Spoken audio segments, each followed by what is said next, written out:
Ayon po sa isang US congressman na si French Hill, ang Trump coin ay hindi lang basta meme coin, kundi isa raw itong malaking distraction o sagabal sa mga batas na sinusubukang ipakasa sa Kongreso ng Amerika para sa crypto regulation. Pero paano po ito naging sagabal? Ano ba ang connection ng Trump, yan ni Pangulong Trump sa coin na ito? At higit po sa lahat ay ano po ang epekto nito sa mga tulad natin bilang mga Pinoy crypto enthusiast? Kaya yan po ang siyang ating pag-uusapan sa video na ito. Pero bago po tayo magpatuloy ay pakibasa na lamang po muna ang disclaimer dito sa ibaba ng ating screen.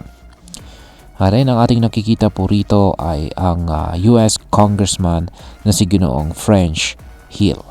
Yan, kung saan ay sinabi niya ay isa raw pong malaking sagabal ang Trump meme coin.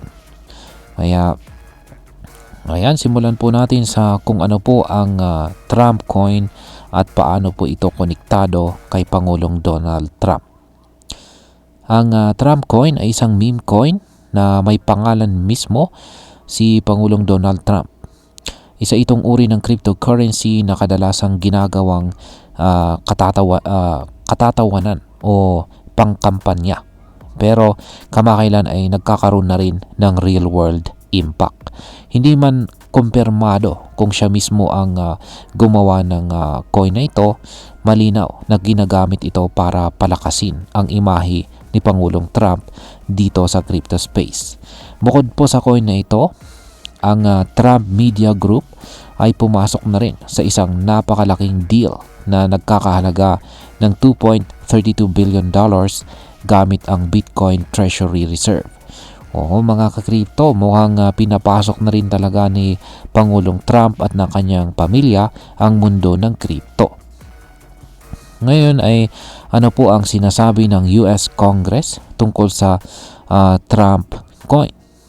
Ayon po kay Congressman French Hill, isa po sa mga leader ng US House Financial Services Committee, ang Trump coin ay tila ginagamit para ilayo ang atensyon ng mga mambabatas sa totoong kanilang trabaho. At yan po ay ang pagbuo ng batas para sa crypto regulations.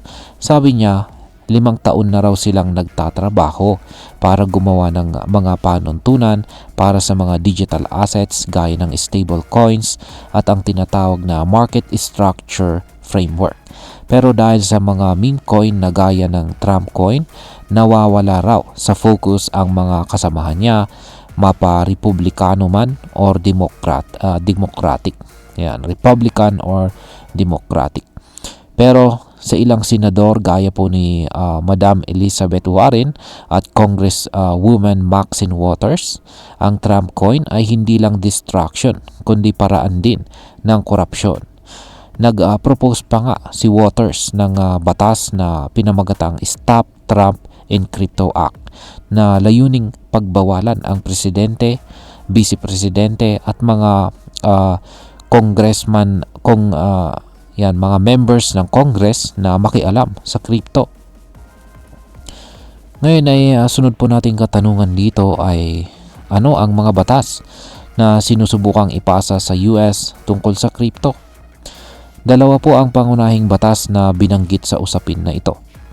Una ay ang Stablecoin Bill at pangalawa ay ang Market Structure Framework.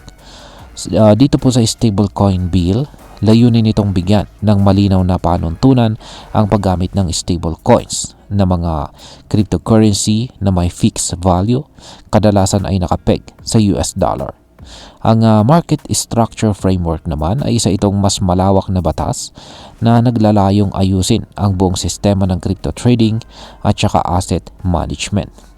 Sabi ni Ginoong French Hill, kung talagang concerned ang mga kasamahan niya sa Trump coin at iba pang meme coins, ang dapat po nilang gawin ay ipasa ang mga batas na ito. Sa ganitong paraan, magiging malinaw daw kung paano dapat gumalaw ang mga digital assets sa ekonomiya. Ngayon is ano po ang kasalukuyang galaw ng mga crypto bills sa US?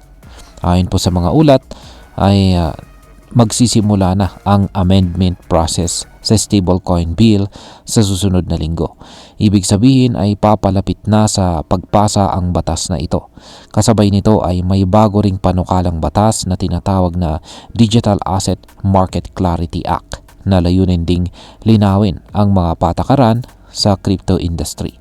Tuwang-tuwa naman ang mga kumpanya tulad ni Ripple dahil malaki raw ang maitutulong ng batas na ito sa regulasyon ng crypto sa Amerika.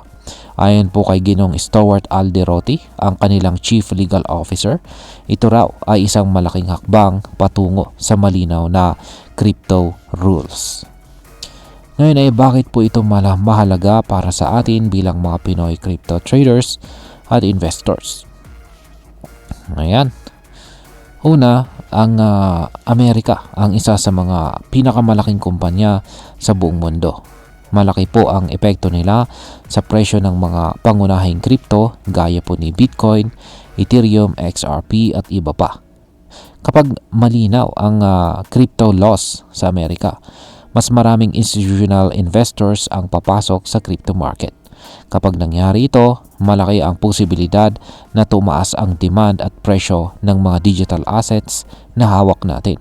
Pero kung patuloy po ang political drama gaya ng nangyayari ngayon dito kay Trump Coin, mas lalo lang na matatagalan ang pag-approve ng mga batas na ito. Pangalawa, nagiging benchmark or modelo rin ang US crypto laws para sa ibang bansa, kabilang na ang Pilipinas.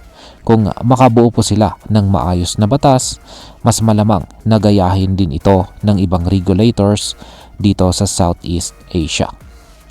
Yan, bilang panghuli ay ang masasabi ko naman tungkol dito ay para sa akin nakakalungkot ng isang coin na dapat sana ay katuwaan lang gaya ng Trump coin ay nagiging dahilan pa ng kaguluhan sa loob mismo ng US Congress.